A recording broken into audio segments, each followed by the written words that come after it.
Hey YouTube, it's Tech Savvy Solution here, and I'm here with part 2 of my video review comparing the LG G2X and the HTC G2 on my right. So, we're going to continue with the messaging or the keyboard functions of each of the phones. But first, I want to make note that for the LG G2X, we do not have an LED notification light, but the HTC G2 does. So if you're big on those kind of things, I think it'd be good for you to know. So let's move on to the keyboard.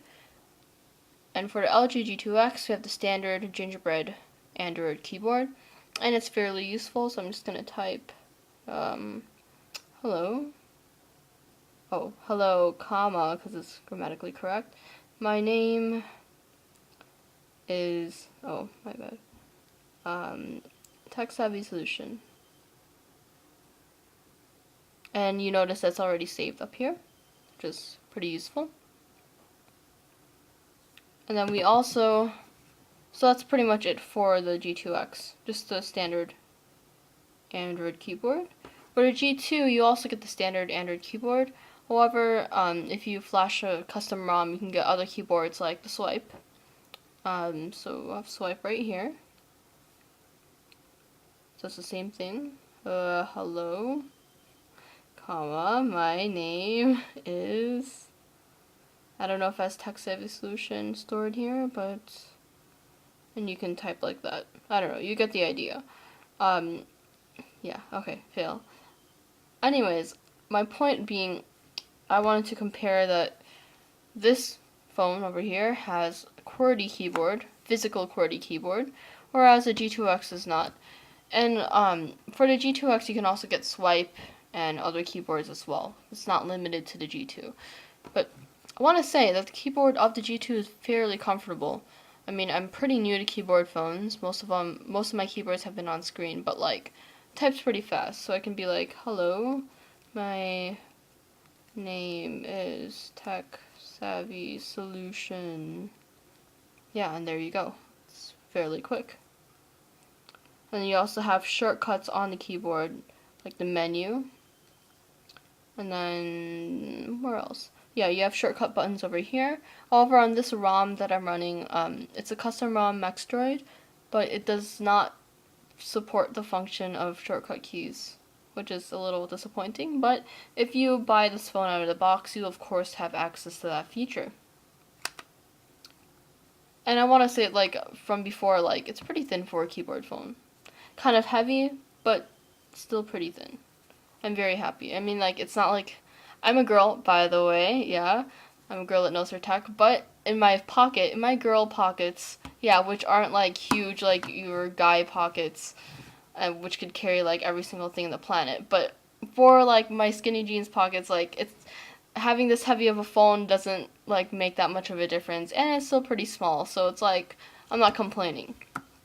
So let's move on from the keyboard, and we're going to take a look at the web browsing experience of both these phones. So I'm going to demo it on both the Dolphin browser and the stock Android web browser. So first thing I'm going to do is demo this on the stock web browser. So browser over here and browser over here. Alright, so they're both open up on Google. And if you want to really compare the screen, the color on both of the screens, it's harder to see on camera, but in my opinion, for the G2X, it has a slightly pinkish tint. On screen, it looks like it's yellow, but it really isn't. It's more of, like, yeah, it's more pinkish. Anyways, so we're both on Google, and what I'm going to do is run, let's do New York Times for both of these.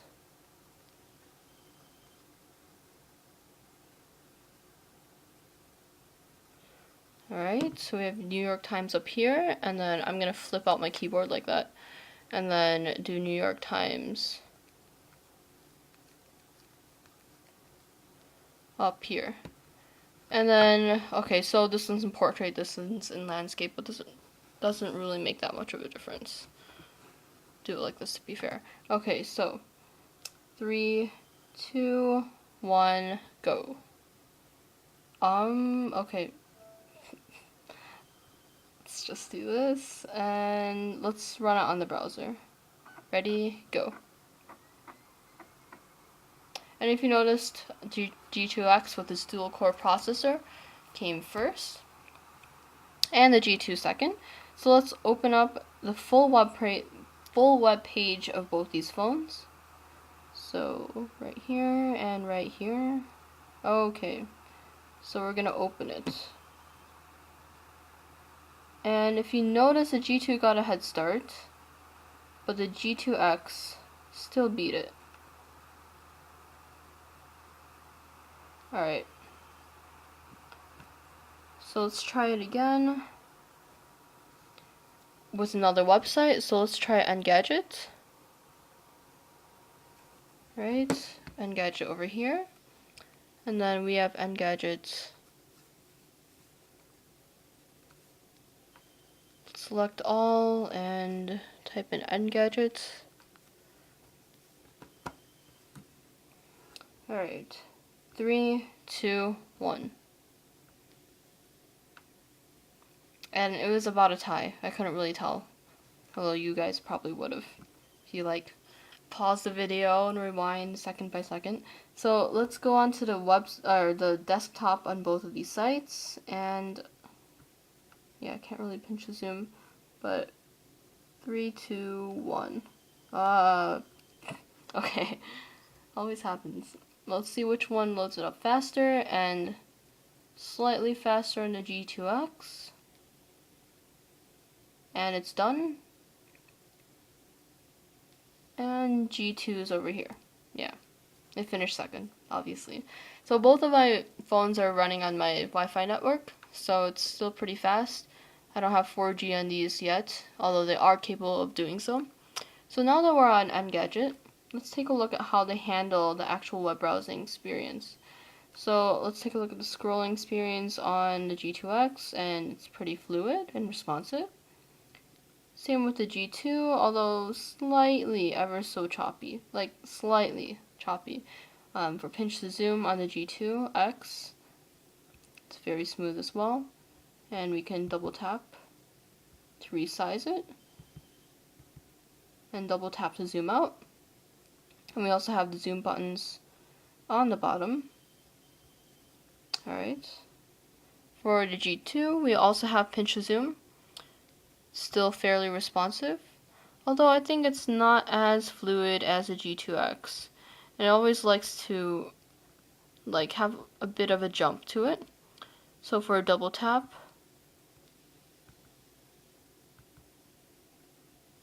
it can also resize it, but again, not as smooth, although I'm not complaining.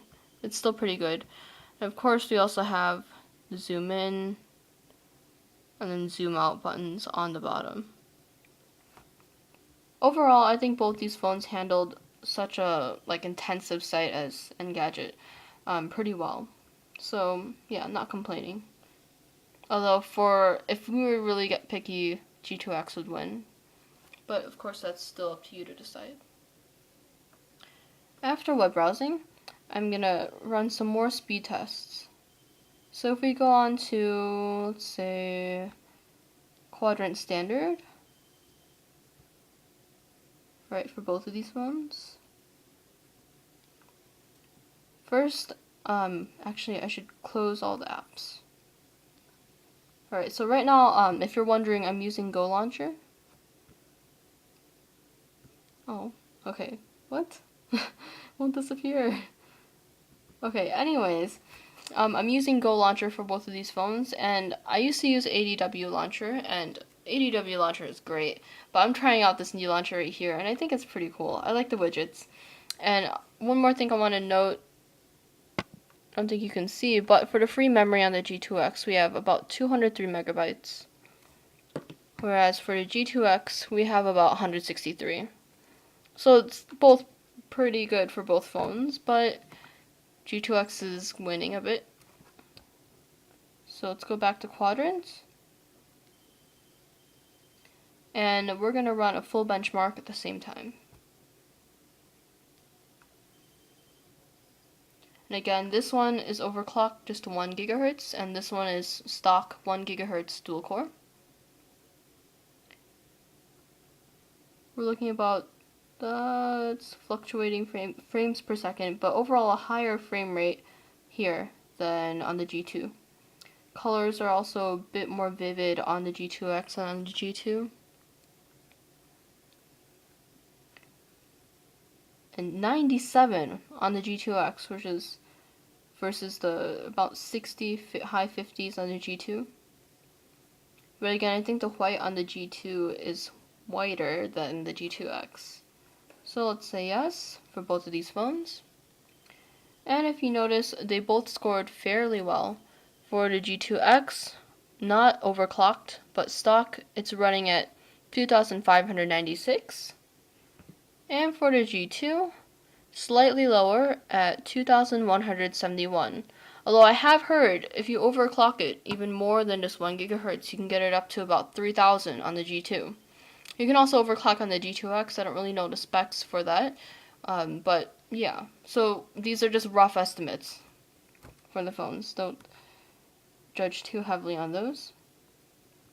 We're going to test how they handle downloading data from the internet using the speed test on both of these phones. Alright, so let's begin the test.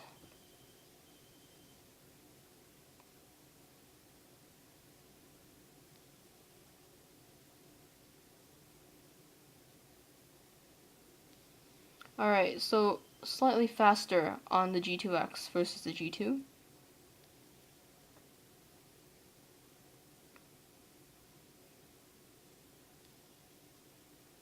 Alright, so for the G2X, we have a download speed of 8,082 kilobytes, I think, per second. Kilobytes per second, yes. And then for the upload speed, we have 4,098. Whereas for the G2, we have 4,617. Well, I can't say my numbers right. But we have that for the G2, and then 3,557 for the upload speed on the G2. So overall, you can tell a big difference between, it's about double, a little less than double for a G2X, and in terms of comparing it to the G2. And about the upload speeds are about the same, but yeah, so here are the speed tests for both of the phones. And pretty much for both of these phones, experience is about the same. Since this is dual core, everything seems a bit smoother, and overall slightly faster, as you have seen on the speed tests. In terms of size, both phones are easy to carry in the hand, although of course the G2 is definitely smaller for people with smaller hands like me. But the lighter G2X is probably more of an attractive option for people with not only larger hands, but those who don't really like carrying this dense of a phone. Overall, I think these are great phones. I think the main deal breakers or deal makers between the two phones is that if you're looking for a physical QWERTY keyboard, obviously the G2 is the best choice out of these two phones. It has, in my opinion, a really, really good keyboard, and for me, who doesn't really use keyboards that often, I'm really quite surprised with how easy it is to type. But if you're into video recording a lot in high definition, and you're also into taking a lot of photos with your friends, and you don't want to do the whole, I have to see if I can aim the camera to include make sure all my friends are in the photo, and you want a front-facing camera to include so you can know if all your friends are in the photo that you're taking, I would go with the G2X. I checked the prices on eBay, and this is about $100 less expensive, my bad, around 200, whereas the G2X is hovering about 300. So the choice is yours. We have single core, 800 megahertz versus dual core, 1 gigahertz. Both are overclockable, but if speed is on your list, then the G2X would probably be your choice. But if you're just looking for an average, dependable phone, then the G2 isn't a bad option either. So let me know if you have any more suggestions on any other tests you want me to run between these two phones. I'm going to be selling the G2X because unlike some comments below that think I can afford to have all these phones, I really can't. I'm kind of like a student and my budget is kind of low, so after I use and review these phones I have to sell them. So if you're interested, if one, you're interested in buying this phone, then it'll be on eBay. I'll have the link in the video description. Or two, you want suggestions, or you want me to test other things I haven't tested in the video with these two phones. Tell me quickly, because this phone probably won't be here for long. So, yeah, that's pretty much it. This is Tech Savvy Solution, and on the video review and comparison between the HTC G2 and the LG G2X. Rate, comment, and subscribe if you enjoyed this video, and thanks for watching.